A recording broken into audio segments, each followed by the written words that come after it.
من شرط باهاتون میبندم، نه تحریم حل خواهد شد، نه گفتگو با دنیا به نتیجه خواهد رسید، هیچی. چون یه عده دارن نفع میبرن اینجا. هر دولتی با هر وعده‌ای که بیاد بگه من مشکلات رو حل میکنم داره دروغ میگه.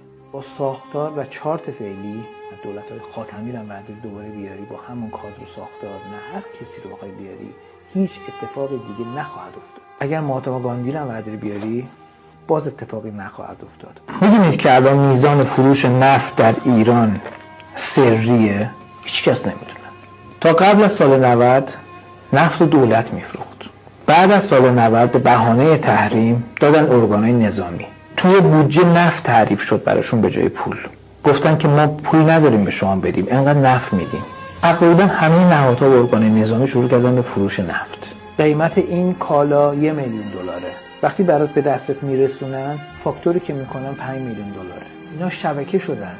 این شبکه هاشون میلیارد دلار دارن میبرن. اجازه نمیدن با حل شدن مسئله تحریم همه چی شفاف بشه به هر کی خواست سریع یه صفحه سفارش بکنه پولشو بریزه جنسشو تو تهران تحویل بگیره. امکان نداره. موضوع امریکا و موضوع کاسبان تحریمه. تاریخ خواهد گفت که به بهانه تحریم چقدر توی این مملکت چپاول شد، چقدر افراد خیانت کردن به مردم.